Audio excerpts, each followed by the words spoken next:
There comes a moment in the spiritual journey when the veil parts, and you discover that the great declaration was never meant to be a statement about a distant figure. It was an invitation into your own divine nature. When this understanding dawns, everything shifts. You cease searching outside yourself for completion. The frantic pursuit of validation, achievement, and security falls away like autumn leaves. You realize that the kingdom you've been seeking has always been within, not as a future promise, but as a present reality. This is not intellectual knowledge. It is a realization that transforms your entire being. You begin to understand that the I, at the center of your consciousness, is not the small, limited self you've identified with all these years. It is the very presence of God individualized as you. Not partly divine, not potentially divine, but wholly and completely divine right now. What happens when this truth penetrates your consciousness? You stop begging. You stop bargaining with an imaginary deity somewhere in the heavens. You cease the endless petitioning because you recognize that all that the Father has is already yours. The infinite storehouse is not locked away. It is your own consciousness. Fear begins to dissolve. How can you fear lack when you recognize yourself as the very outlet of infinite abundance? How can you fear disease when you understand that perfect life is the only reality? The illusions that have held you captive lose their power the moment you stop giving them the authority of belief. You become still, not the forced stillness of discipline, but the natural stillness that comes from knowing. In that stillness, you discover that you need not create good. You need only be aware of the good that already is. Your work is not to make something happen, but to let something be revealed. This is the great secret. You are not trying to reach God. You are the place where God is being expressed. Every breath, every heartbeat, every moment of awareness is the divine saying, I am as you. When this becomes your living consciousness, you walk through the world differently. Circumstances no longer dictate your inner state. You carry within yourself the source of all supply, all wisdom, all peace. You become a transparency through which the infinite flows into visible form. This is the life you were meant to live, not as a seeker, but as a knower. The shift from external to internal reality, the realization that divinity is not outside but within your own consciousness, transforming the search for God from an external pursuit to an internal recognition. Recognition of your true identity, understanding that the I at your center is not the limited human self, but the presence of the infinite individualized as you, completely divine in this present moment. The end of supplication and fear, when you grasp your oneness with the source, begging and bargaining cease. Fear of lack and disease dissolves because you recognize yourself as the outlet of infinite supply and perfect life. From doing to being, the transition from striving and effort to stillness and awareness. Your work becomes not creating good, but recognizing the good that already exists and allowing it to be revealed through you. Living as transparency, not as seeker, moving from the role of spiritual seeker to knower, becoming a clear channel through which the infinite expresses itself in visible form, with circumstances no longer controlling your inner state. For most of your life, you have been trained to look outward. You were taught that answers lie in books, in teachers, in institutions, in sacred places far from where you stand. You were conditioned to believe that the divine dwells somewhere else, in temples, in heavens, in realms accessible only through intermediaries or complex rituals. This outward orientation has kept you perpetually searching, always reaching, never quite arriving. The spiritual marketplace thrives on this belief. It offers you methods, techniques, practices that promise to bridge the gap between you and the sacred. Attend this workshop. Follow this guru. Perform these ceremonies. Repeat these affirmations. All of it predicated on the assumption that you are fundamentally separated from your source, that you are incomplete, lacking, and must acquire something you do not currently possess. This is the great illusion that has held humanity in bondage for millennia. It creates a spiritual poverty consciousness where you see yourself as a beggar at the gates of abundance, a sinner seeking redemption, a fragment longing to return to wholeness. Every prayer becomes a petition. Every meditation becomes a striving. Every moment becomes evidence of your insufficiency. But there comes a sacred turning point. It often arrives not through more seeking, but through exhaustion with seeking. You have tried everything external. You have accumulated knowledge, attended countless gatherings, practiced endless techniques, and still the fundamental sense of separation remains.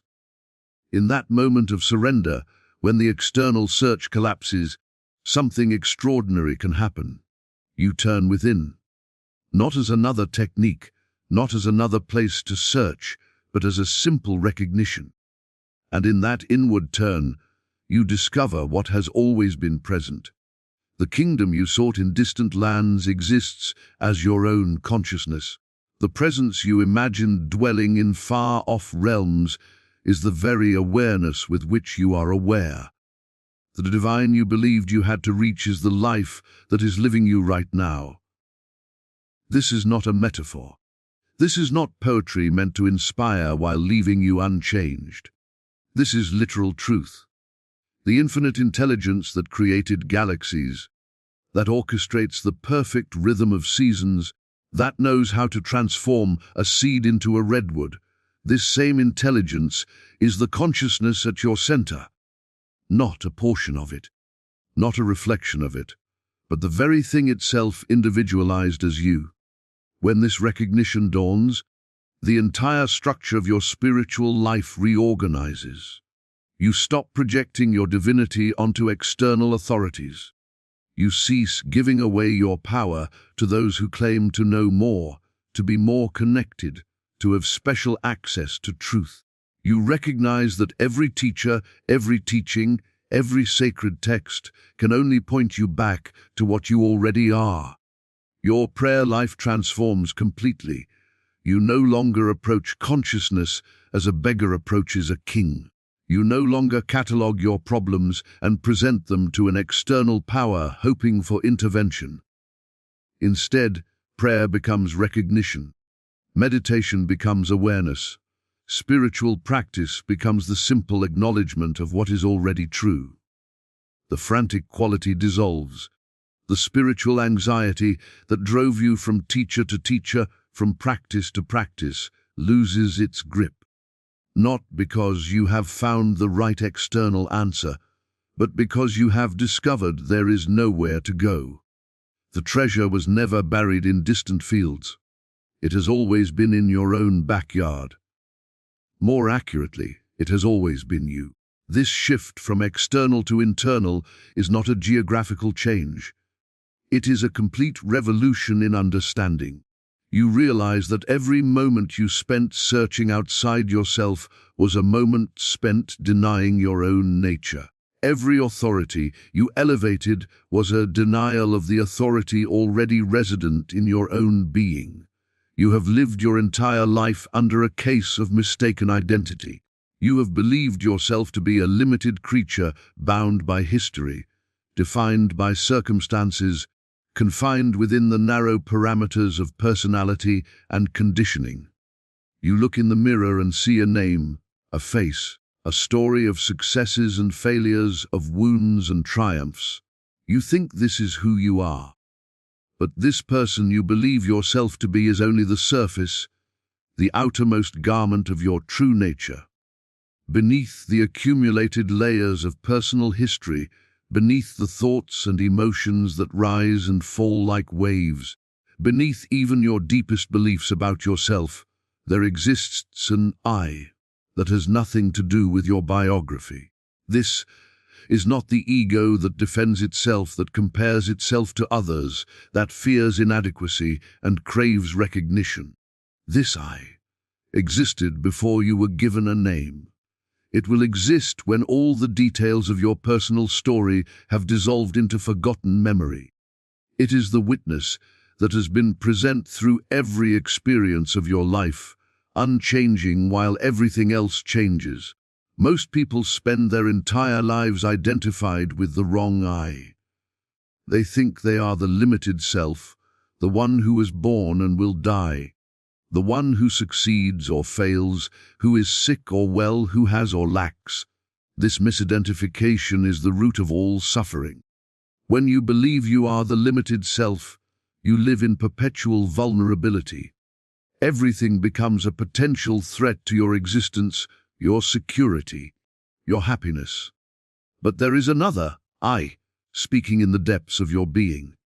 It has been speaking all along, though its voice has been drowned out by the noise of personal concerns.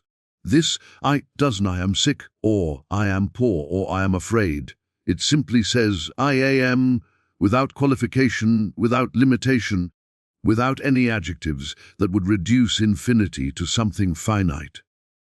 This is not your personal identity speaking.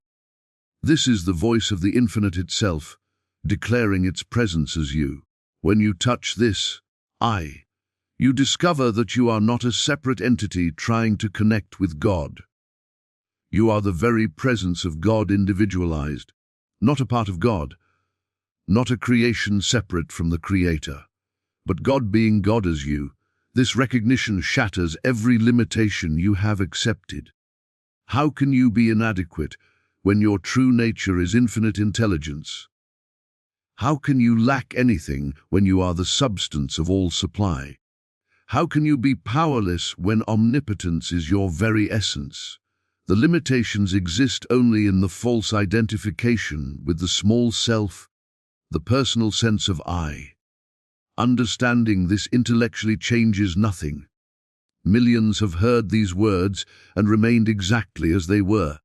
But when this truth penetrates beyond the intellect into direct realization, when you actually experience yourself as this divine I am, everything transforms. You do not become divine. You recognize that you have never been anything else. The implications are staggering. It means that in this very moment, regardless of what appears in your experience, regardless of what circumstances surround you, regardless of what diagnosis you have received or what bank balance you carry, your true identity remains infinite, perfect, and complete. The divine is not your potential, it is your actuality. You are not becoming spiritual. You are recognizing what has always been true. This is why the great mystics speak with such certainty. They are not hoping, not believing, not having faith in something uncertain. They have discovered their true identity. They know who they are, and in that knowing, they have found an unshakable foundation that no circumstance can disturb, no condition can threaten, no experience can diminish. When you live under the belief that you are separate from your source, your entire life becomes an exercise in supplication. You approach each day with an underlying anxiety, a sense that something essential is missing and must be obtained from outside yourself. Your prayers become shopping lists presented to a distant power. Your spiritual practice becomes a form of bargaining. If I am good enough, devoted enough, faithful enough, perhaps I will receive what I need. This relationship with the divine mirrors the consciousness of poverty. You see yourself as lacking, and you imagine a great storehouse of supplies somewhere beyond your reach. Health exists, but you do not have it. Abundance exists, but it eludes you. Peace exists, but it remains outside your grasp, and so you beg, you plead, you promise. You perform religious duties hoping to earn favor, to tip the cosmic scales in your direction. But what happens when you recognize your true identity?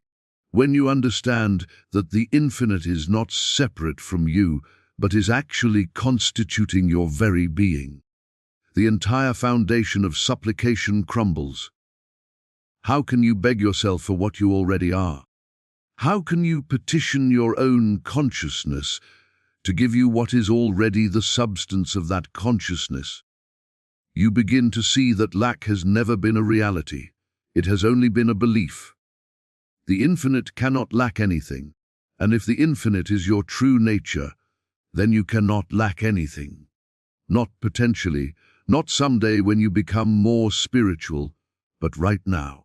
The appearance of lack is nothing more than a failure to recognize what already is. This recognition dismantles fear at its root. Fear of poverty cannot survive the realization that you are infinite supply itself. Not that you have access to supply, not that supply will come to you if you think the right thoughts or perform the right actions, but that your very consciousness is the substance from which all form appears. How can substance lack anything? How can the source run dry? Fear of disease loses its power in the same way. When you understand that perfect life is not something you must acquire, but is the reality of your being, disease is recognized for what it is, a belief in something opposed to life, a temporary appearance accepted as real. You are not trying to get rid of disease, you are withdrawing the belief that gives it power. You are not trying to become healthy, you are recognizing the health that is already the truth of your being. Fear of death itself transforms. How can that which is infinite die? How can the eternal have a beginning or an ending? The person may appear and disappear, but the I am at your center is untouched by the cycles of birth and death. You recognize yourself as life itself, and life cannot die. It can only take different forms. This does not mean you become passive or fatalistic. Quite the opposite. You become immensely practical because you are no longer operating from fear and desperation. You make decisions from a place of inner abundance rather than outer lack. You take action not to fill a void, but to express the fullness that you are. The change is profound. Where there was anxiety, there is now peace. Where there was grasping, there is now allowing.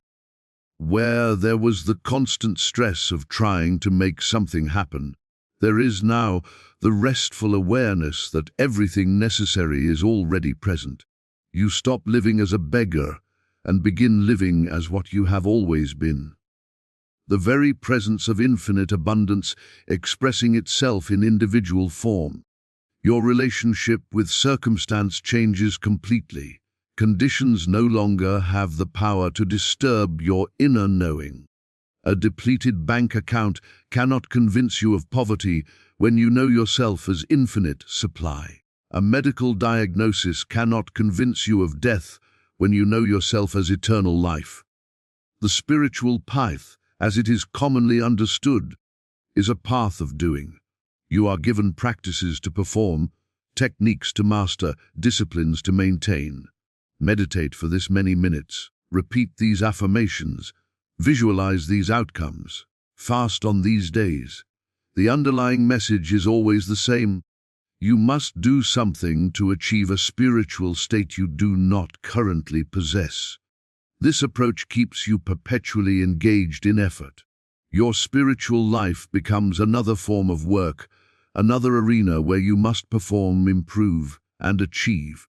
You measure your progress by how well you maintain your practices, how consistently you apply your techniques, how disciplined you remain in your efforts. And beneath it all runs the exhausting assumption that you are responsible for creating your own good. But something shifts when you recognize your true nature. The frantic doing begins to quiet.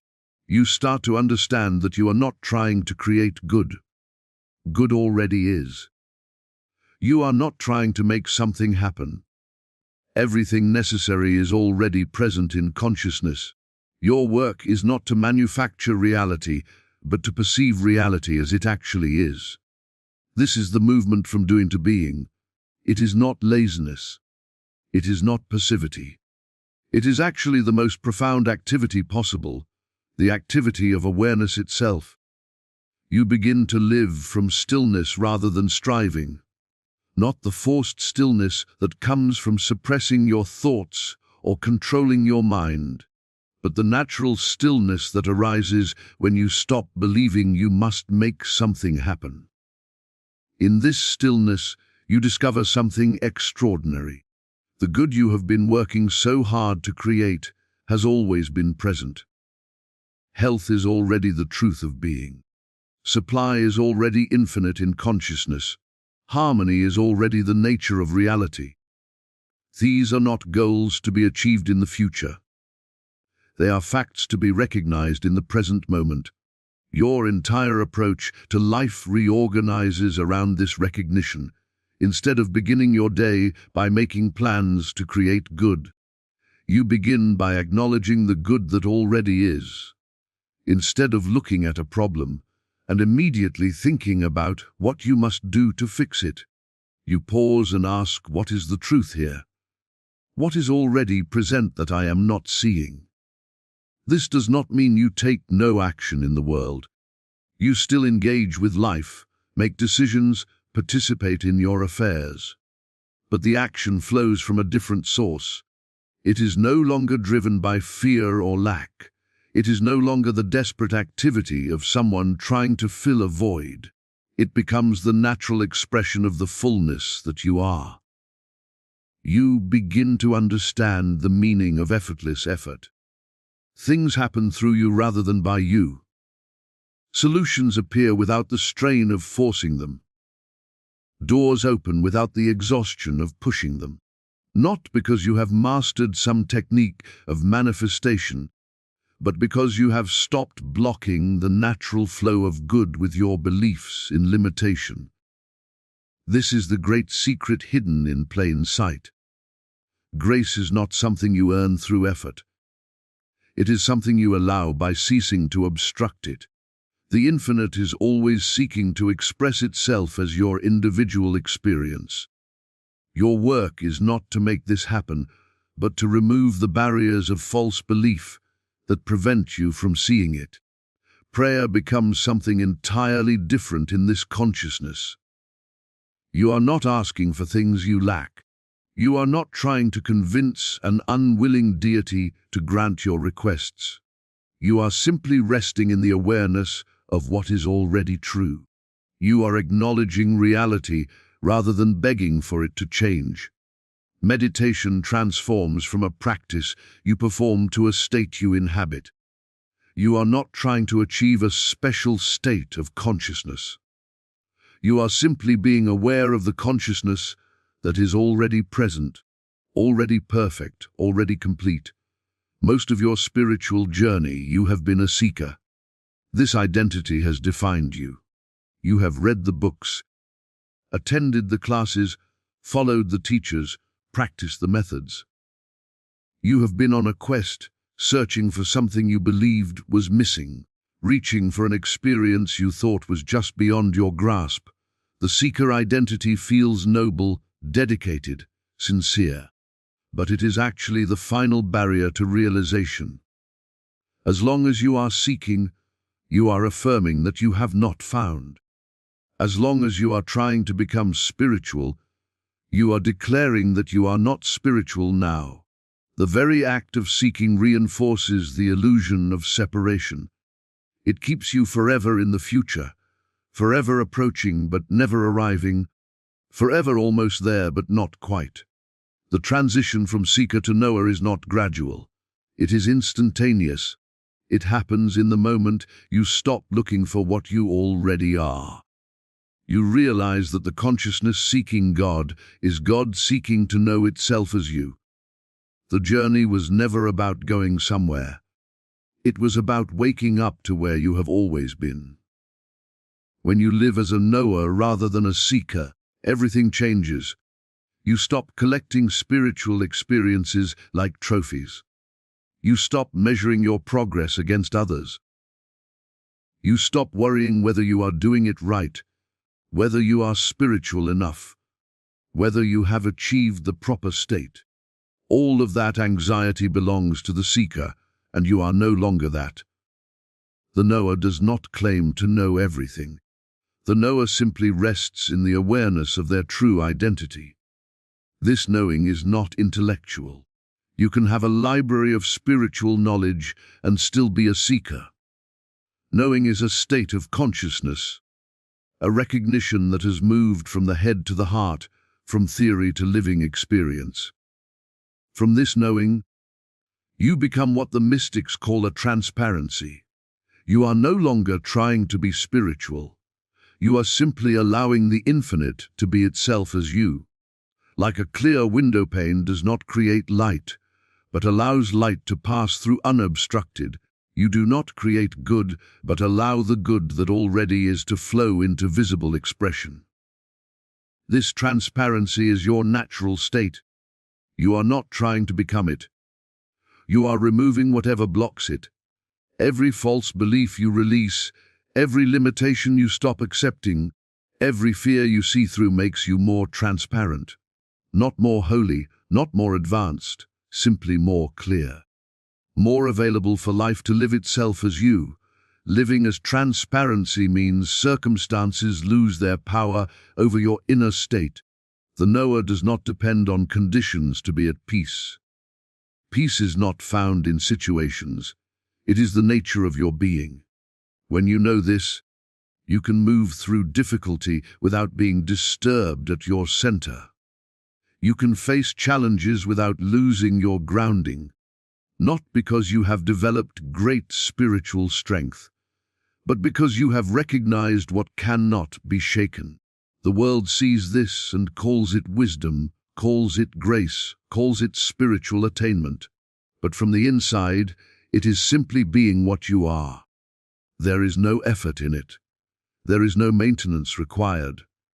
You are not holding yourself in some elevated state that might collapse if you lose focus. You have simply recognized reality, and that recognition, once established, does not depend on your effort to sustain it. This is the life that becomes possible when seeking ends and knowing begins. You stop chasing experiences and start living from the one experience that matters. The recognition of your true identity. You stop trying to reach God and start being the place where God is expressed. You move through the world not as someone looking for the sacred, but as someone who has discovered that the sacred is looking through your eyes. This entire journey from seeker to knower, from doing to being, from outer dependence to inner recognition, this is the unfoldment of consciousness that changes everything. It is not a destination you will reach someday. It is an awakening available in this very moment. You stand now at the threshold.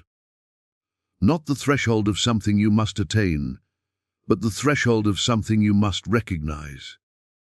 Behind you lies the exhausting path of seeking, striving and supplication. Before you lies the rest that comes from knowing. The choice is not difficult. It requires only that you stop, turn within, and acknowledge what has always been true. When you live from this inner knowing, you discover that you have become a benediction to the world, not through great works or mighty achievements, but simply by being transparent to the infinite. Your very presence becomes a healing influence because you are no longer broadcasting the consciousness of lack, fear, and limitation. You are radiating the peace that comes from recognizing your true nature. This is the message that has echoed through the ages, spoken in different words by every mystic who has ever awakened. You are not what you have believed yourself to be. You are not the limited, lacking, fearful creature of personal sense. You are the infinite itself, expressing as individual being. Take this truth into the silence of your own consciousness. Let it work in you. Not as something to be accomplished, but as something to be realized. And in that realization, you will discover what the great teachers have always known: the kingdom of heaven is not coming. It is here. The divine presence is not distant. It is you. The life you have been seeking to live has been living you all along. I am.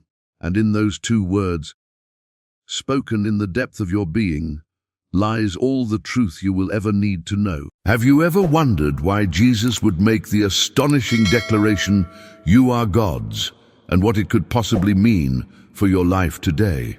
This isn't just some abstract theological concept. It's a revolutionary understanding that has the power to transform everything about how you experience your spiritual journey. Has this ever happened to you? You find yourself praying desperately, almost begging for divine intervention in your life, yet feeling like your words are bouncing off the ceiling? There's a reason for that disconnect, and it lies hidden within one of Jesus' most misunderstood statements.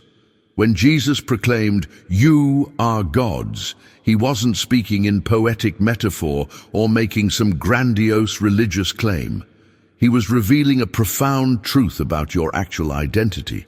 A truth so revolutionary that once you truly grasp it, your entire relationship with the divine shifts fundamentally. Stay with me until the end of this video, because what you're about to discover might completely reshape how you understand your place in the cosmos.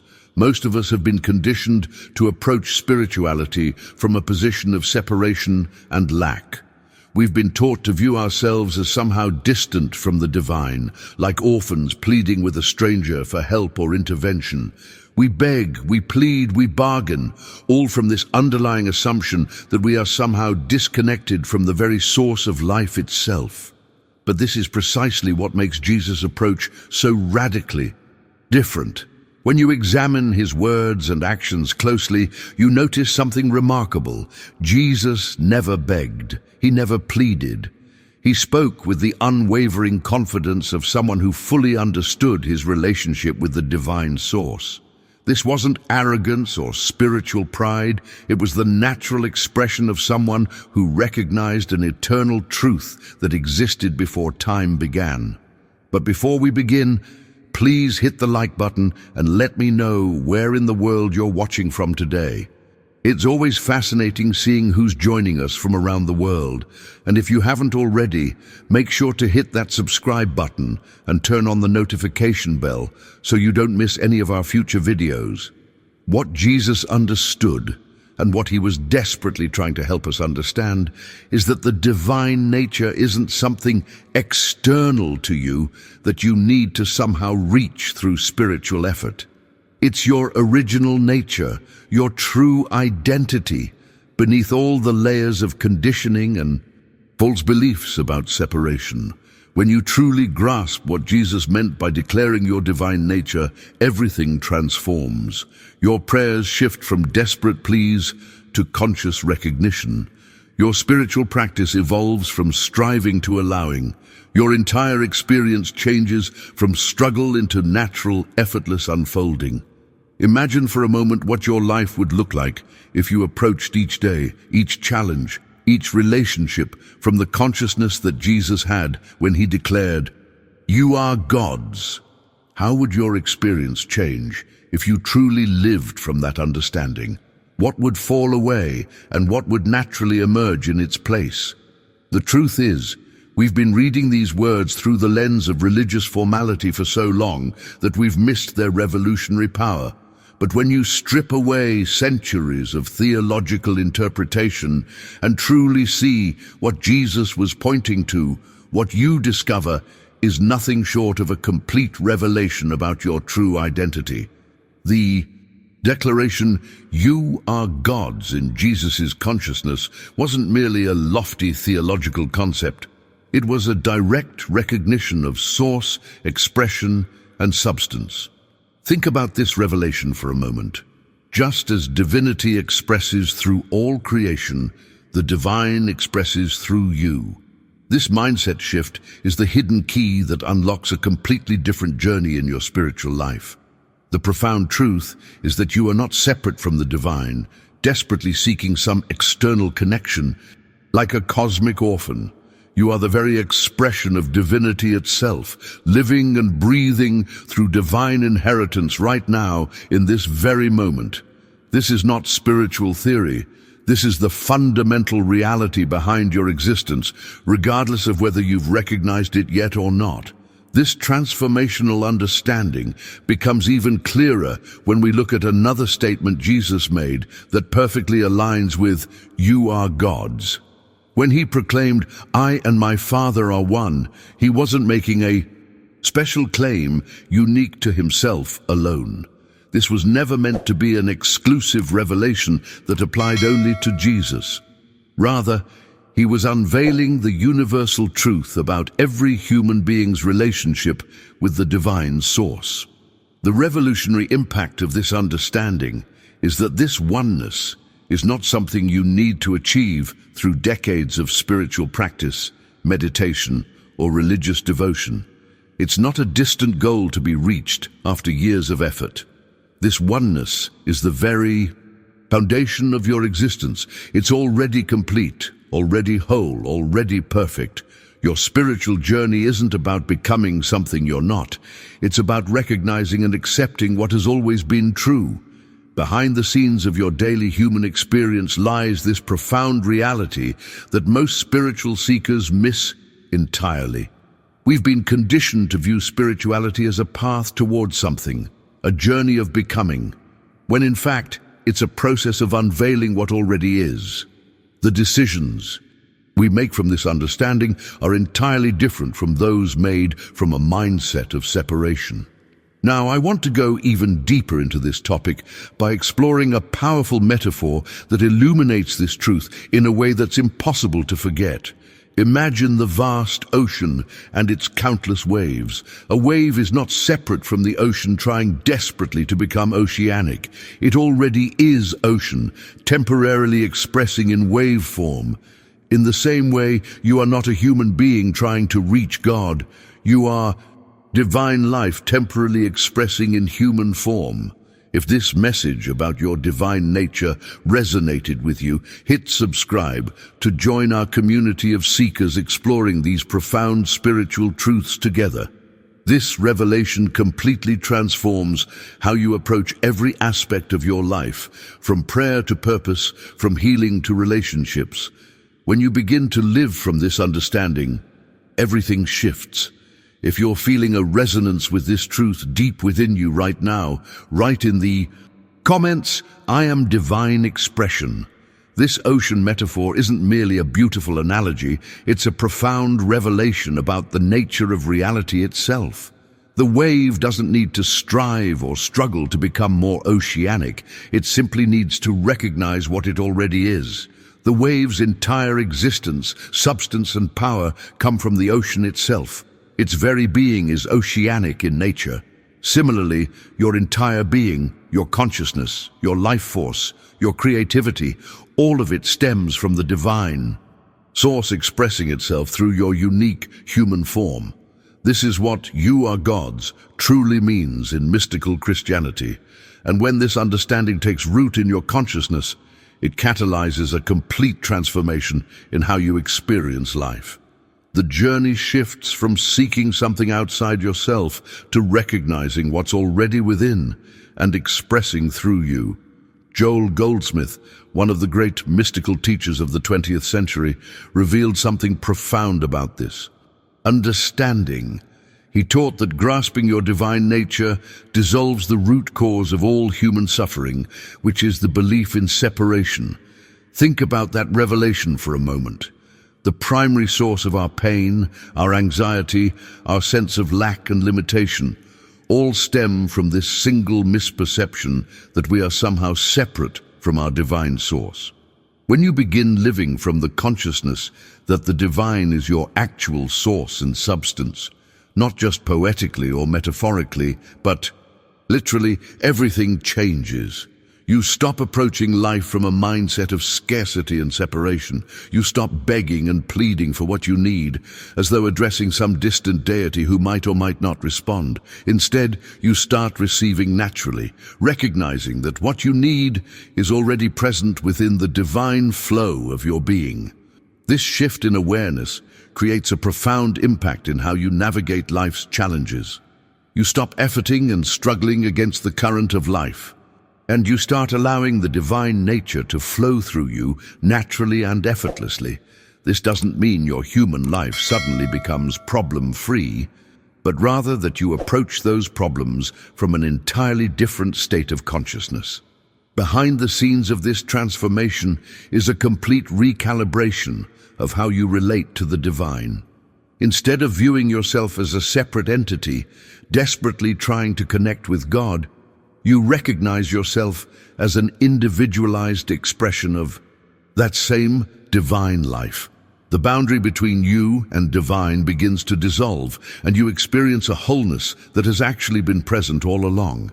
This is not about inflating the human ego or claiming some special status. It's about recognizing your true identity beyond the personal sense of self that feels separate and limited. It's about aligning your conscious awareness with the deeper reality of your being.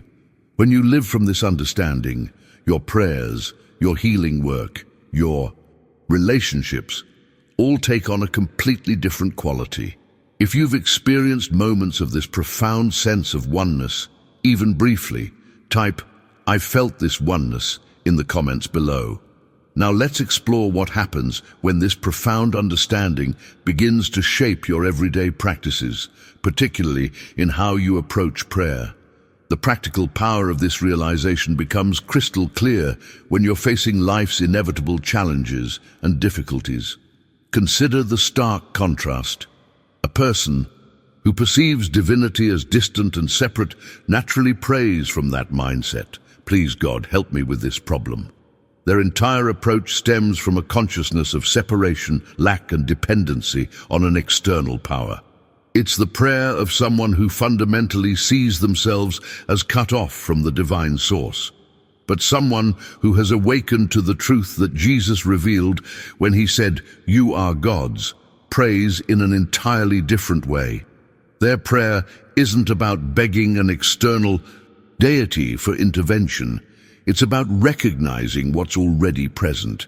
They acknowledge that divine wisdom isn't something distant they need to acquire or convince to help them. It's already present within as their true nature and inheritance. This revelation completely revolutionizes the prayer experience. This shift in consciousness creates a radical transformation in your spiritual practice. Prayer evolves from a desperate plea to a powerful recognition. It becomes less about asking and more about acknowledging what already is. This mindset shift doesn't just change your words, it alters the entire energy and effectiveness of your spiritual connection. The hidden truth behind Jesus' healing ministry reveals this principle in action. When we examine how Jesus approached healing, we discover something remarkable. He never begged God to intervene from some distant heaven. He never pleaded for divine assistance as though it was separate from him. Instead, he simply acknowledged the divine presence right there in the situation. Jesus recognized a fundamental principle: where divine presence is acknowledged, wholeness must naturally express. Where divinity flows unobstructed by beliefs in separation, the expression of that divinity is already complete by the very nature of the relationship itself. This wasn't miraculous in the way we typically think. It was the natural manifestation of spiritual law working through someone who fully understood his divine identity. Behind the scenes of every healing Jesus performed was this recognition of divine presence, not as something to be called down from heaven, but as the very substance and reality of the person standing before him. He saw beyond the appearance of disease or limitation to the divine reality that was always present but obscured by human belief in separation. This journey of revelation isn't about acquiring special powers or becoming superhuman. It's about removing the veils of misperception that have hidden your true nature from yourself. When you begin to grasp what Jesus meant by "you are God's," healing becomes less about fixing something broken and more about revealing the wholeness that was never actually lost. If you've ever experienced a moment where simply shifting your perception transformed a situation without any external change occurring, write "perception is everything" in the comments. This profound shift, from seeing yourself as separate from the divine to recognizing your oneness with it, completely revolutionizes your entire spiritual journey. For your entire life, you've likely been taught to seek God's help as if you were fundamentally separated from divine supply. This seeking mindset creates an endless spiritual quest, always reaching for something that seems just beyond your grasp. But here's the breakthrough revelation. Divine resources aren't something you need to hunt down, earn, or convince to come your way. They're your inheritance through the simple fact of relationship.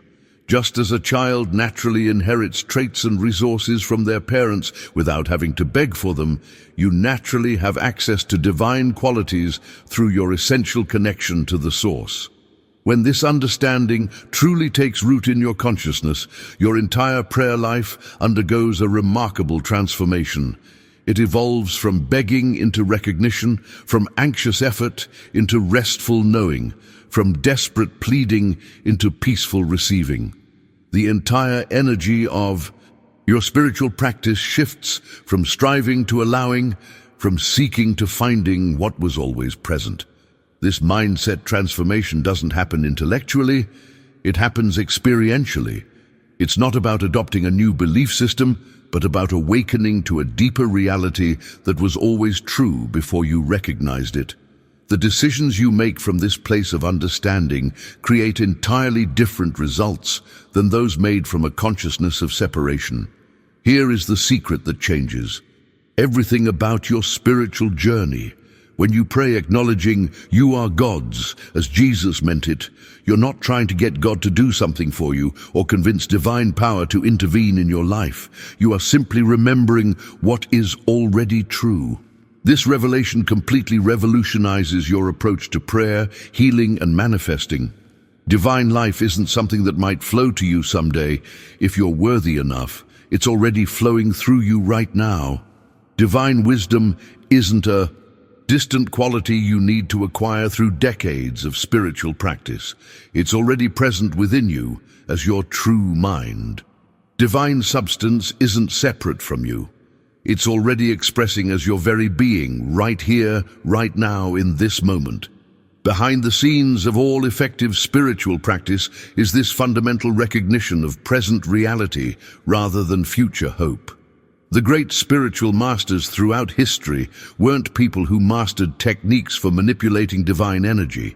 They were individuals who recognized and lived from the truth of what already is. Subscribe now to continue this journey of spiritual awakening as we explore what it truly means to live from the understanding that you are God's. This hidden truth about your divine nature doesn't mean your human experience suddenly becomes perfect or problem-free, but it does mean you approach those human challenges from a completely different level of consciousness. Instead of facing life's difficulties from a place of separation, lack, and limitation, you face them from a recognition of the divine resources that are already present within your being. The impact of this understanding goes far beyond theory. It creates a tangible shift in how you experience your daily life. Your sense of identity expands beyond the limited human personality to include the divine qualities that are your true inheritance and nature. If you've experienced even a glimpse of this profound truth that you are not separate from divine source, but are its direct expression, type "I am divine expression" in the comments below. Let me share what makes this understanding so powerful. It's not just philosophical or theoretical, but intensely practical. When this divine realization truly dawns in your consciousness, you begin to experience tangible shifts in your everyday reality. Healing happens naturally, not because you've mastered some advanced technique, but because you've remembered the truth of who you are as divine expression in human form. This transformation doesn't require manipulating external forces or convincing God to help you. It simply flows from alignment with reality. Think about what happens when you remove a dam from a river. The water doesn't need to be taught how to flow. It simply returns to its natural state. Similarly, when you remove the mental barriers of separation, divine qualities express through you naturally as your authentic state of being. People who embrace this understanding often report remarkable breakthroughs in areas where they've struggled for years. Supply appears more effortlessly. Relationships harmonize spontaneously. Chronic conditions that resisted conventional treatment begin to resolve. But here's the crucial insight that prevents disappointment on this journey. This recognition of your divine nature doesn't always produce immediate physical results or instant miracles.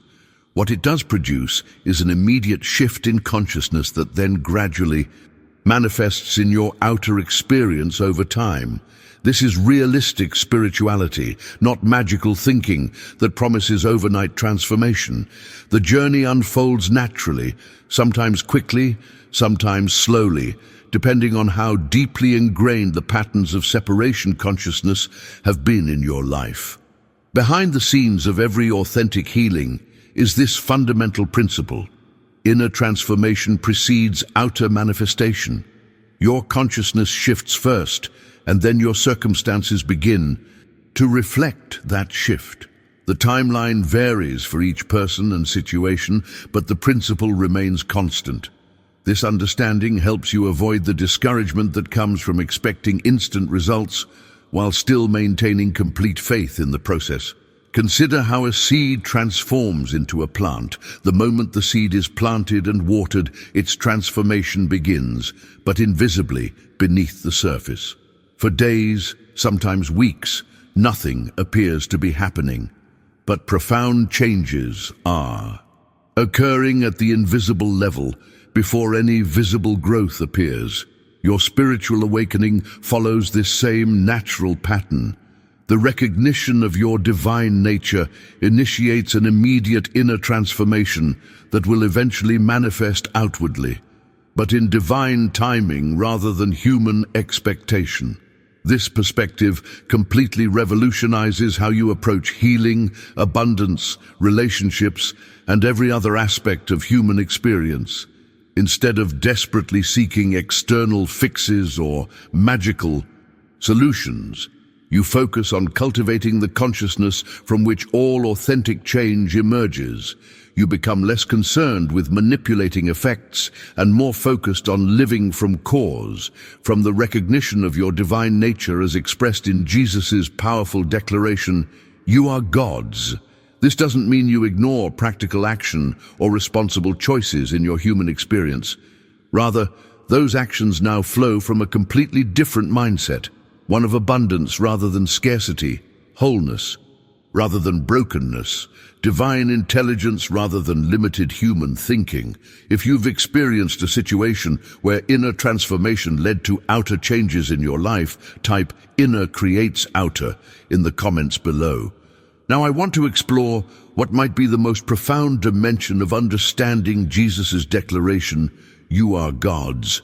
The radical recognition that you inherit divine nature, not human limitation. This revelation completely transforms what you believe is your natural state of being.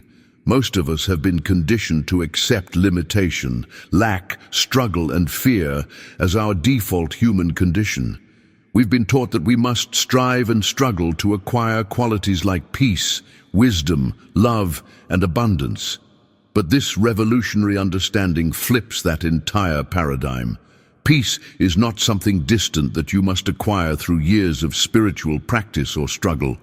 It is your inheritance, your natural state as divine expression. Wisdom is not something you fundamentally lack that must be painfully accumulated. It is your birthright, flowing naturally from your divine nature. The same applies to every divine quality: abundance, joy, love, creativity, and strength. This perspective creates a complete mindset revolution. When this realization becomes your living consciousness rather than just an intellectual concept, you stop operating from fear-based decisions and begin living from divine assurance. Your actions flow from a completely different source, not from the desperate need to get something you lack, but from the overflow of what you already possess in your divine nature. Behind the scenes of this transformation is a fundamental shift in identity. You no longer see yourself primarily as a limited human personality struggling to connect with divinity. Instead, you recognize yourself as divine expression, temporarily experiencing human form. This doesn't make you arrogant or separate you from humanity. It actually connects you more deeply with all life by recognizing the same divine presence expressing through everyone and everything. But this profound truth requires more than intellectual understanding. It needs to become your lived experience. That's where practical application becomes essential. Let me share a powerful practice that helps anchor this recognition in your daily consciousness. Begin by sitting quietly each morning for just 10-15 minutes before your day unfolds. This isn't complicated meditation requiring special techniques, it's simply quiet recognition. The revolutionary aspect is that you don't ask God for anything during this time. Instead, you simply acknowledge the truth. I am divine expression right now. My breath, my consciousness, my very being in this moment is divine life expressing. As thoughts of problems, concerns, or limitations naturally arise, don't fight them or try to suppress them. Instead, gently return to recognition. Divine presence is my true nature. Whatever appears as challenge or lack in my human experience, the divine reality of wholeness and abundance is present now as the truth of my being. This practice isn't about creating something new, it's about recognizing what already is. You're not trying to manufacture divine qualities through affirmation or visualization. You're acknowledging the reality that exists beneath the appearance of limitation. This distinction makes all the difference in the effectiveness of your practice. If you've tried positive thinking techniques without lasting results, comment below with recognition over affirmation to share how this approach feels different to you. Let me share another powerful practice that transforms how you move through your daily life while living from the recognition that you are God's. Throughout your day, particularly in those moments when you feel yourself straining against circumstances or becoming anxious about situations, pause for just a moment. Take one conscious breath, then silently acknowledge this truth. Divine intelligence is operating in this situation right now. This simple practice creates a remarkable shift in your experience. You'll literally feel yourself releasing the weight of trying to control outcomes through limited human will alone. This momentary pause and recognition interrupts the habitual pattern of separation consciousness that creates so much unnecessary suffering in our lives.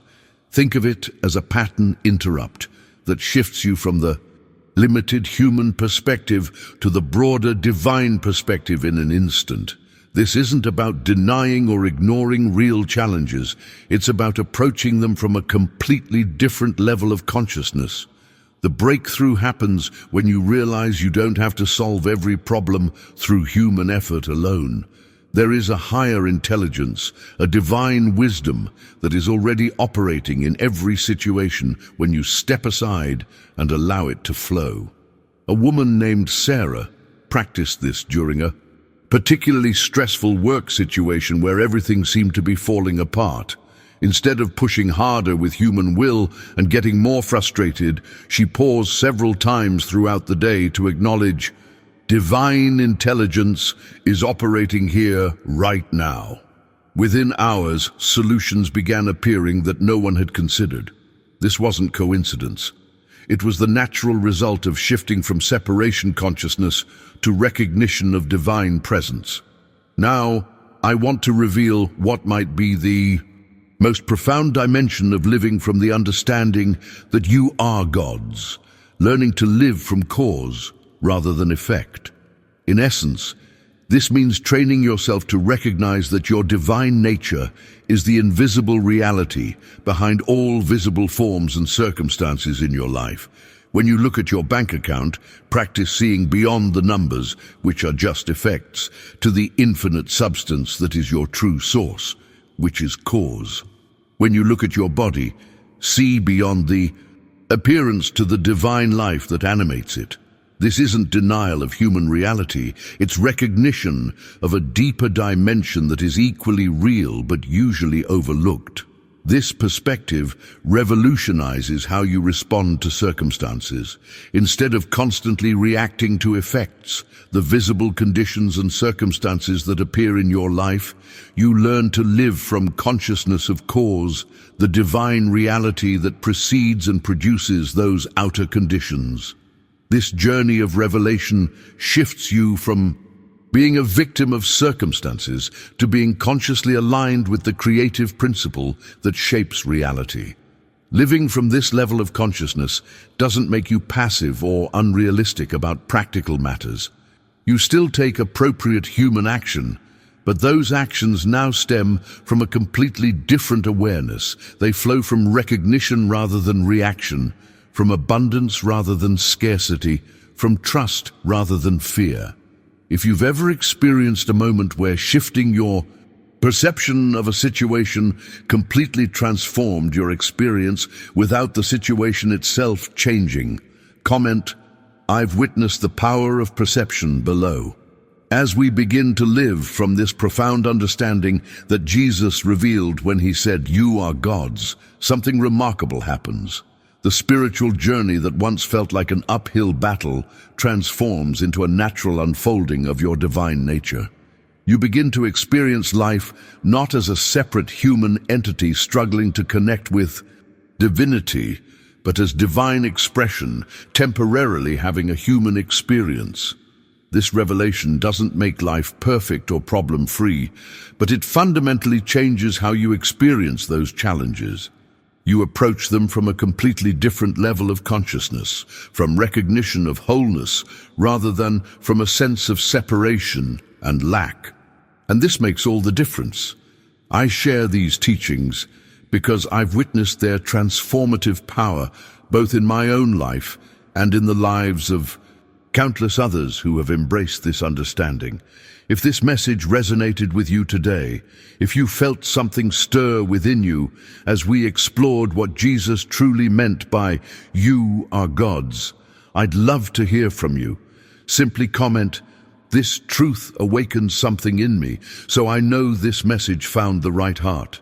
If you found value in these insights, gently tap that like button. It helps others discover these transformative teachings who might be seeking exactly this understanding right now. And if you're not already part of our community, I invite you to subscribe and join us on this journey of spiritual awakening.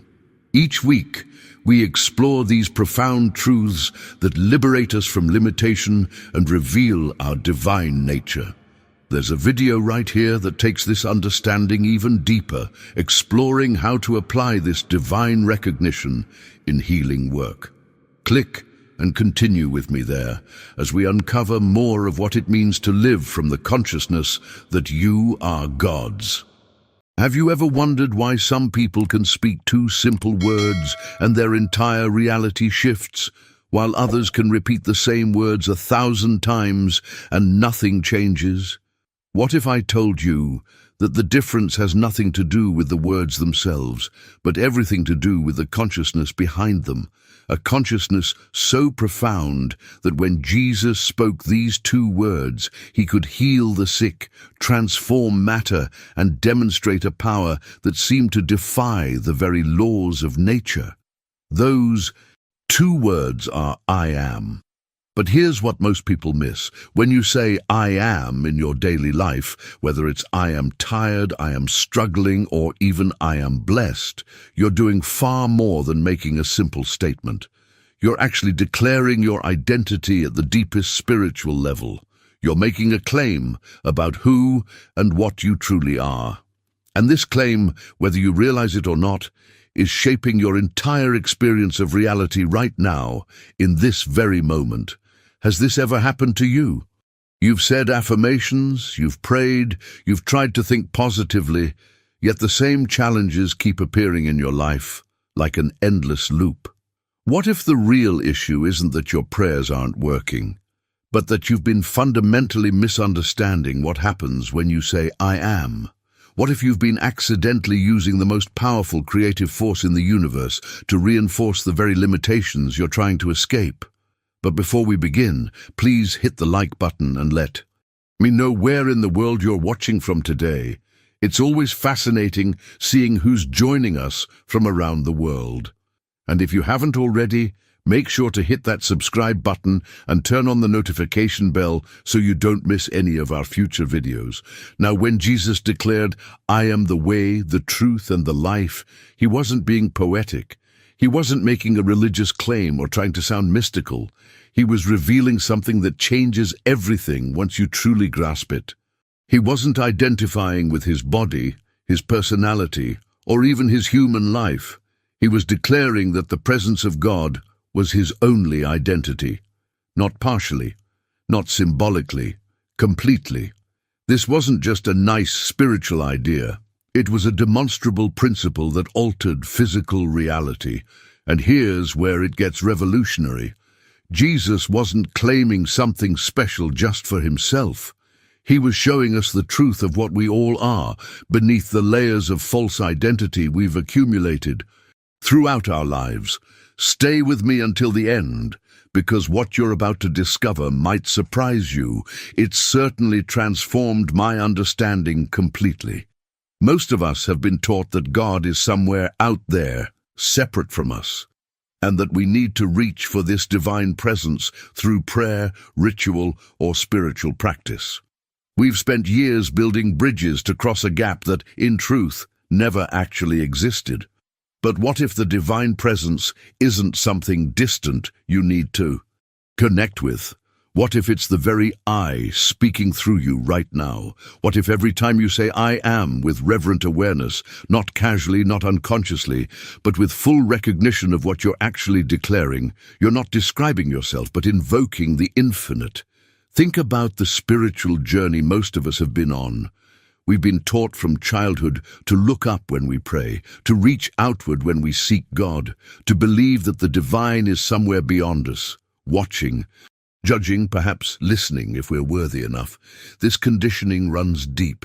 We've spent years, maybe lifetimes, trying to bridge what we believed was an impossible distance between our small human selves and the infinite power of the universe. But here's the hidden truth that changes everything. That gap never existed. It was always an illusion, a case of mistaken identity so profound that it's shaped every prayer you've ever uttered, every moment of desperation when you cried out for help, every instance when you felt alone and separate from the source of all life. The revelation that Joel Goldsmith uncovered through decades of spiritual practice is almost too simple to believe at first. God isn't something outside you that you need to connect with. God is the very I that you are, not metaphorically, not symbolically. Actually, this understanding creates a complete transformation in how you experience every single moment of your life. Because if this is true, and I'm going to show you why it is, then you've been making declarations about your identity all day long, without realizing the power behind them. Every time you've said, "I'm tired," you weren't just describing how you felt. You were attaching the infinite presence that you truly are to a temporary condition. Every time you've said, "I am broke," or "I am sick," or "I am not enough," you've been identifying the eternal with the temporary, the infinite with the finite. Think about the impact of this for a moment. When you say "I am" followed by anything, you're not speaking as a separate person describing their circumstances. You're speaking as consciousness itself, making a declaration about what the infinite is experiencing through this particular form. The words that follow "I am" become the lens through which your entire reality is filtered. This isn't about positive thinking or trying to manifest things through affirmations. This is about understanding that you've been using the most powerful creative principle in existence without knowing what you were actually doing. Now I want to go even deeper into this topic because what happens next is where most people experience their biggest breakthrough. When you start to recognize that every casual use of I am is a spiritual declaration, you begin to see the hidden pattern behind why your life looks the way it does. You realize that you've been claiming your limitations as your identity, not because you wanted to, but because you didn't.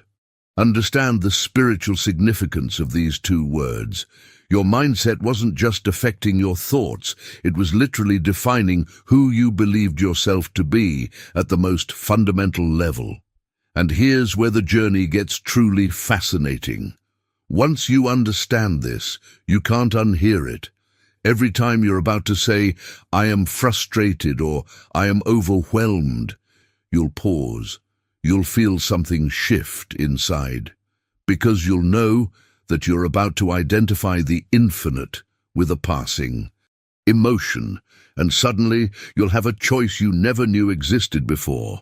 The behind-the-scenes truth of your entire spiritual life is this: you've had access to unlimited power all along, but you've been using it to reinforce exactly what you didn't want. Write in the comments, I'm beginning to see this, if this revelation is starting to shift something in how you understand your own daily language. What makes Jesus' approach so revolutionary becomes crystal clear when you look at exactly how he used these two words. He never not once said, I am sick, or I am lacking, or I am struggling. Every single time he spoke I am, he attached it only to eternal truth. I am the resurrection and the life. I am the light of the world. I am the way, the truth, and the life. These weren't poetic expressions or religious metaphors meant to sound impressive. He was demonstrating the precise principle of identification with the infinite rather than with temporary conditions. This distinction is absolutely crucial to understand because it reveals the mechanics behind why his consciousness could actually transform physical reality. When you identify with what is eternal and unchanging, you're not trying to make something happen. You're recognizing what already is. Jesus wasn't creating light or manufacturing life or building a way forward. He was claiming his identity as these things, and reality had no choice but to reflect that consciousness. Now contrast that with how we typically use these same words. I am exhausted. I am stressed. I am not good enough. I am running out of time. With each declaration, we're doing something that Jesus never did. We're identifying the infinite presence of our true being with temporary, limited conditions. We're making a claim that the I at the center of our existence is somehow bound by circumstances, emotions, or external situations. And this single mistake is the hidden source of virtually all human suffering. Let me be clear about something that most spiritual teachings miss. It's not the circumstances themselves that cause your deepest pain. It's not the illness, the financial challenge, or the difficult relationship. The real suffering comes from what you claim I am is in relationship to those circumstances. When you say, I am sick, you've just declared that your essential identity, the infinite consciousness expressing as you, is bound by a condition in the body. You've taken what is temporary and made it your truth. You've confused the symptom with yourself. This mindset trap operates behind the scenes of every moment of suffering. Think about your own journey and the times when you felt most trapped, most hopeless, most convinced that things couldn't change. If you examine those moments honestly, you'll find that the real crisis wasn't the external situation. It was the identity crisis. You were claiming, I am failing, I am alone, I am powerless. Each declaration reinforced the illusion that your essential nature could be limited by what was happening in your life. If these insights resonated with something deep inside you, I'd love for you to subscribe to this channel. I regularly explore practical spiritual principles that bridge ancient wisdom with your everyday life, content that actually helps you transform, not just consume. The transformation that becomes possible when you recognize this pattern is profound, because once you see that you've been misidentifying yourself with conditions, you have a decision to make in every moment. Will you continue to claim limitation as your identity, or will you follow the example Jesus demonstrated, using I am only to declare what is eternally true about your being? This isn't about denying reality or pretending problems don't exist. It's about recognizing the difference between what you are experiencing and who you are at the deepest level. Now, I want to go even deeper into this topic because understanding this intellectually is just the beginning. The real revelation comes when you start to apply this in the actual circumstances of your daily life, and that's where most people discover something that changes their entire relationship with challenges. If you've ever caught yourself saying I am, followed by something you don't actually want to be true, drop I recognize this pattern in the comments below. Here's what most people find shocking when they first encounter this truth: the I am you're searching for. Through meditation, prayer, spiritual practice, and years of seeking isn't something you need to develop or create. It already is. It has always been. The entire journey isn't about becoming enlightened or achieving some elevated spiritual state. It's about stopping the false identification with what you are not. This revelation completely transforms your relationship with spiritual growth. You're not climbing a mountain to reach God. You're not accumulating wisdom or virtue to become worthy of divine presence. You're simply recognizing what has been true about you since before you were born, what remains true right now, and what will be true long after this body returns to dust. The infinite consciousness that speaks through you when you say I is already complete, already whole, already perfect. The practical impact of this understanding becomes most obvious when you face a health challenge. Let's say you wake up with symptoms, with pain, with a diagnosis that frightens you. The automatic response, the one we've all been conditioned to have, is to immediately claim it as identity. I am sick and I need healing. But watch what happens in that moment. The instant you say, I am sick, you've just declared that the infinite presence, the true I of your being, is bound by a condition in matter. You've confused the eternal with the temporary. The hidden truth behind all healing is this: the I that you are cannot be sick. It's impossible, because that I is infinite. Spirit, unchanging consciousness, the presence of life itself. The body may be showing symptoms, absolutely. There may be pain, discomfort, dysfunction in the physical form. But that's not the I. That's not your identity. When you rest in this knowing, not by fighting the symptoms, not by forcing yourself to believe something you don't, but by genuinely recognizing the distinction between what you are and what the body is experiencing, healing happens naturally. This isn't about denying the physical experience or pretending you don't see the symptoms. It's about knowing where your true identity lies. The transformation occurs not through struggle, not through willpower, not through desperate prayers begging for intervention. It happens through recognition. When consciousness knows itself as whole, when the I remembers it cannot be limited by conditions, the body aligns with that truth because it has no choice. It's the outward expression of consciousness. Think about the countless hours you may have spent trying to heal yourself, trying to fix what seemed broken, trying to become whole when wholeness was your nature all along. Every technique, every method, every practice was ultimately trying to change the effect while misunderstanding the cause. The cause was never in the body. It was in identification, in claiming I am, followed by the condition instead of I am, as the infinite presence observing the condition without being defined by it.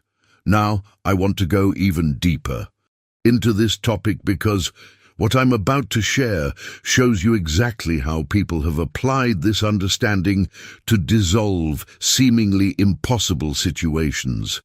and the results might challenge everything you thought you knew about healing. Type, "I am more than this body" in the comments if this distinction is becoming clear to you. There's a fundamental difference between trying to do something and recognizing what already is. And this distinction is where most spiritual seekers get lost. We've been trained to think that spiritual growth requires action, visualizations, affirmations, manifestation techniques, elaborate rituals.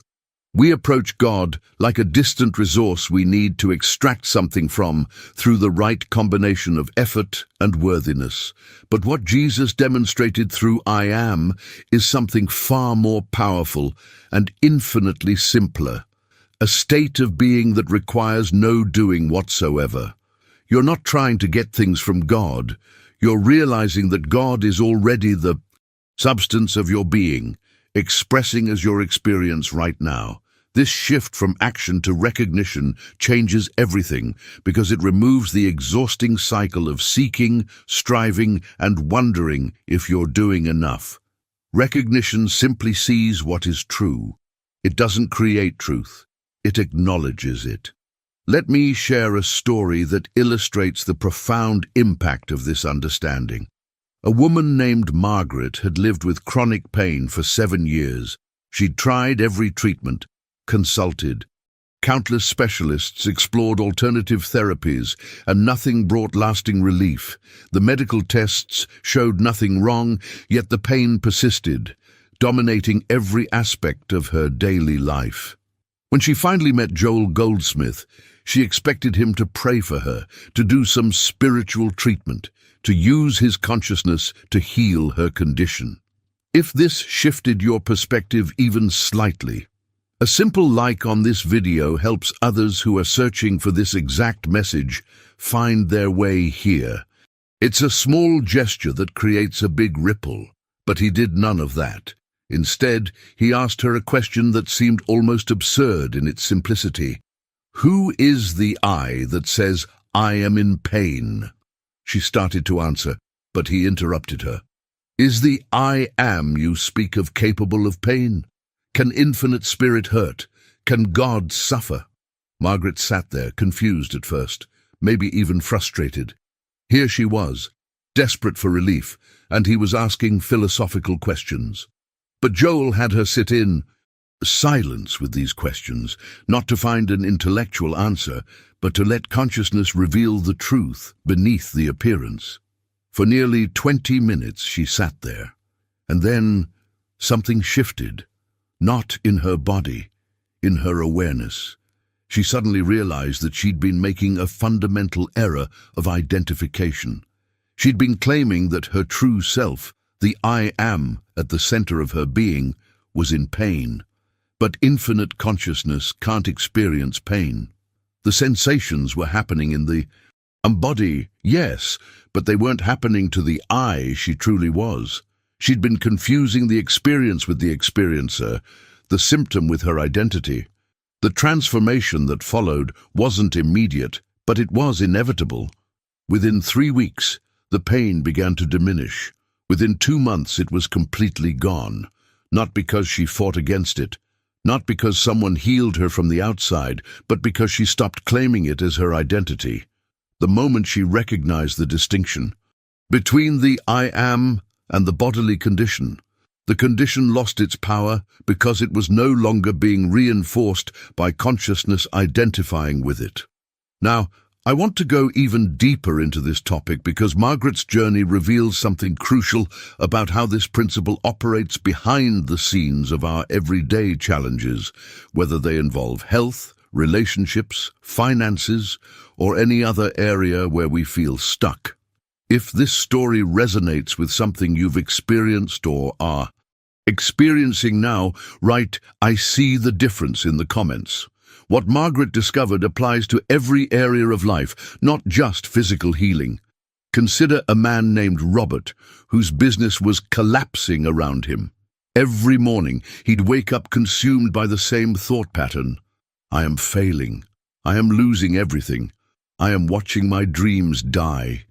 His prayers had become desperate pleas, begging God to send customers, to provide a miracle, to rescue him from disaster. Behind the scenes of all, this struggle was the same fundamental error. He was claiming lack as his identity. When Robert heard Joel Goldsmith speak about "I am," something clicked. He realized that every time he said "I am failing," he wasn't just describing his business situation. He was making a declaration about his essential nature. He was attaching infinite consciousness to temporary conditions, identifying the unlimited with limitation. This revelation didn't immediately change his circumstances, but it did change his approach completely. He began a simple daily practice. Every morning, before opening his laptop, before checking numbers or reading emails, before letting the external situation flood his awareness, he would sit quietly and recognize, "I am is the abundance of God. I am is infinite resource. I am is divine intelligence expressing." Not as an affirmation trying to make something true, but as a recognition of what already was true beneath all appearances. The transformation wasn't instant. It took 4 months. But gradually, something shifted in his consciousness that had direct impact on his external reality. Ideas began to flow that he hadn't been able to access when operating from fear and lack. Connections appeared with people who could genuinely help. Opportunities opened that had been invisible to him when his entire focus was on survival and desperation. His business didn't just survive, it evolved into something more aligned with his actual purpose, something he couldn't have planned or forced into being through human effort alone.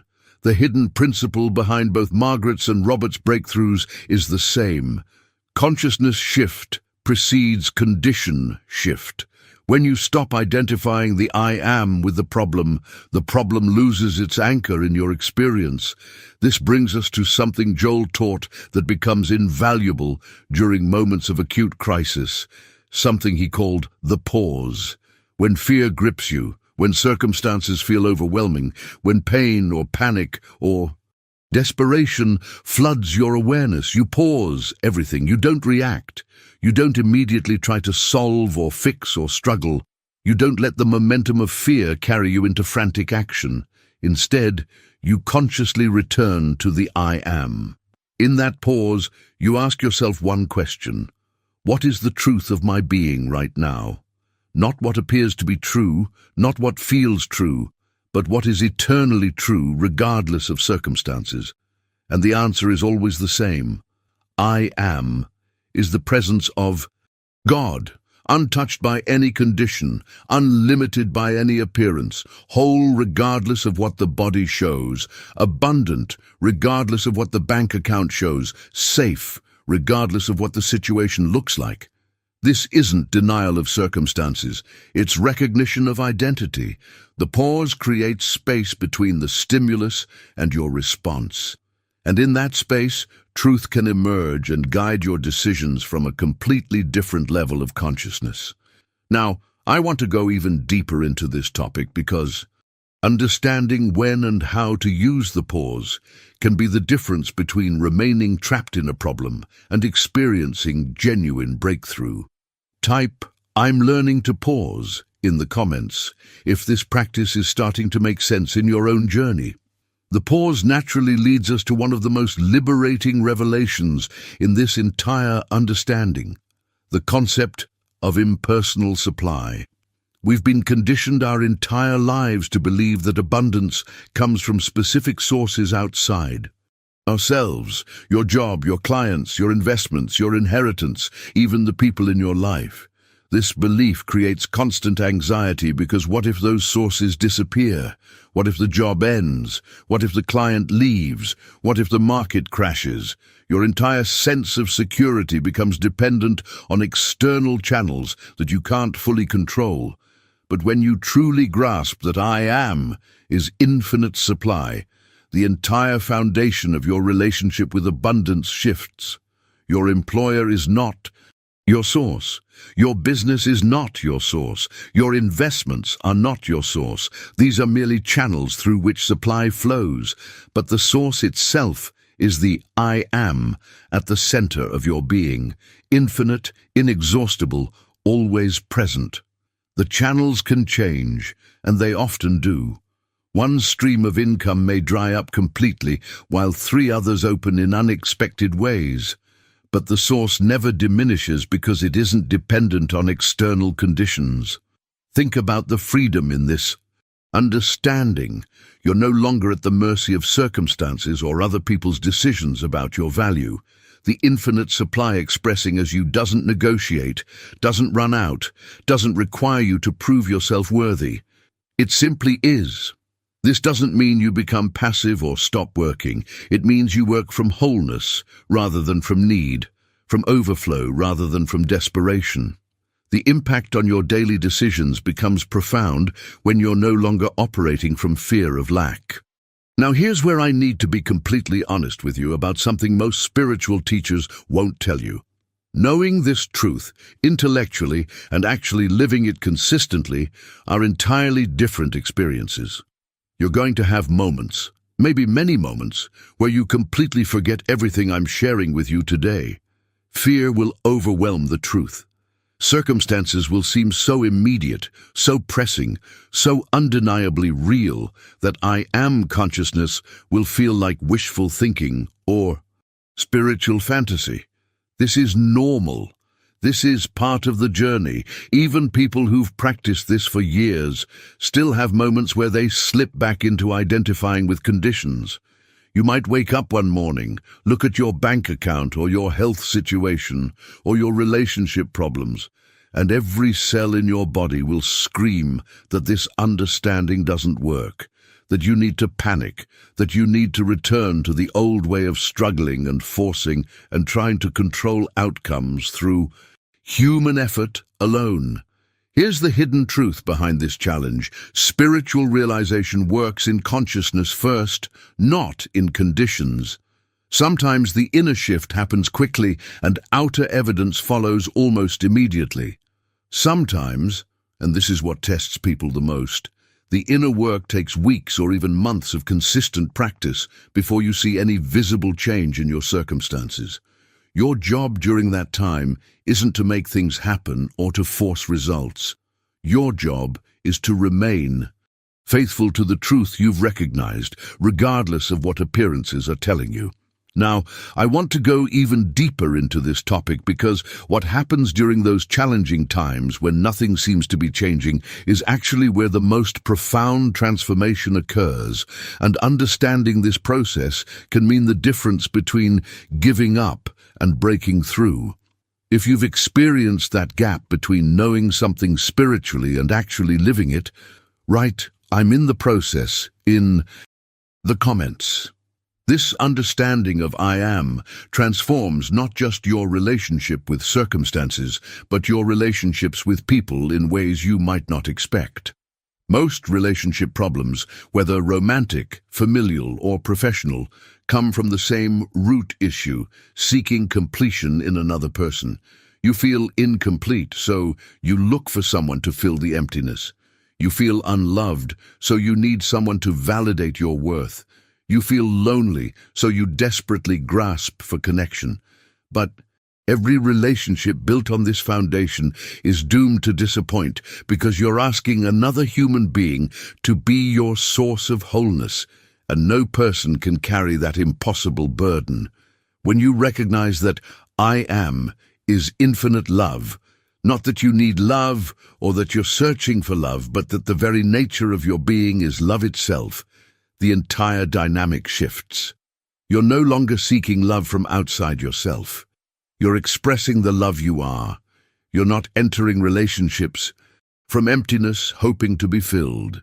You're coming from fullness, sharing wholeness rather than trading neediness. The impact on your relationships becomes immediate because you stop making impossible demands on people and start experiencing them as they actually are rather than as what you need them to be. This doesn't mean you don't desire partnership or deep connection. It means you desire it from a completely different place, from completion rather than from lack, from abundance rather than from desperation. The hidden truth is that healthy relationships can only exist between two people who already know themselves as whole. Otherwise, you're not in relationship. You're in mutual rescue operation, and those always eventually collapse under their own weight. But here's where this entire understanding reaches its ultimate expression. I am consciousness isn't something you practice during meditation sessions or invoke only when problems arise. It's meant to become your constant state of being, the foundation of every moment of your life. You wake in the morning as I am. You walk through your day as I am. You work as I am. You love as I am. You face challenges as I am. You rest at night as I am. Every single experience becomes the infinite expressing in finite form, consciousness appearing as the particular circumstances of your life. This transformation doesn't happen overnight.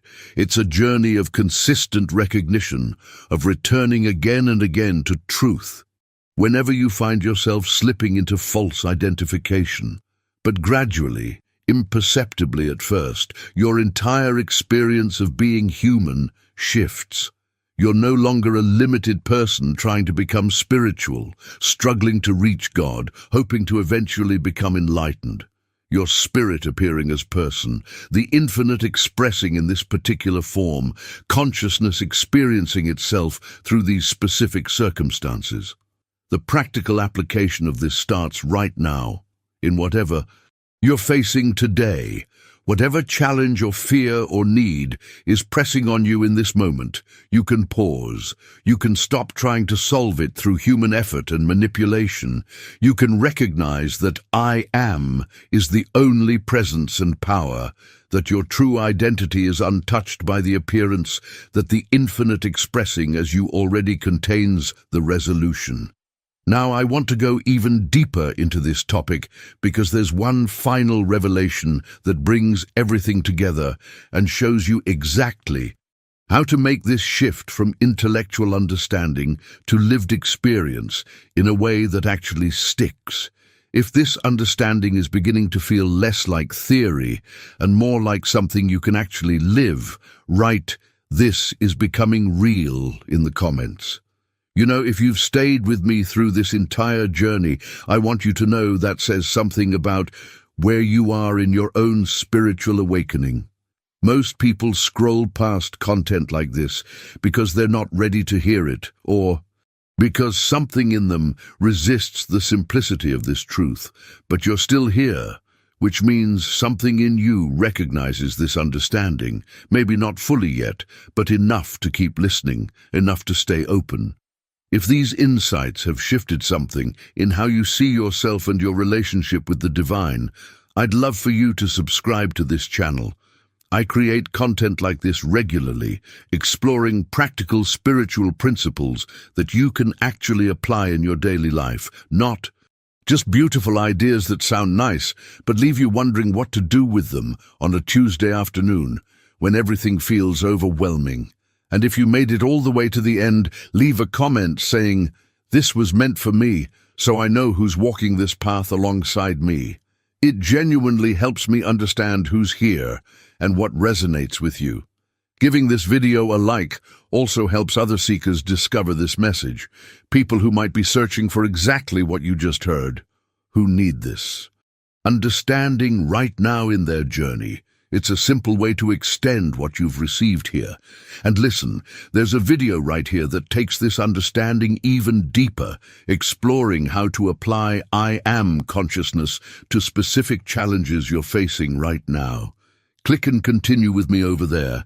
I think you'll find it's exactly what comes next on this journey.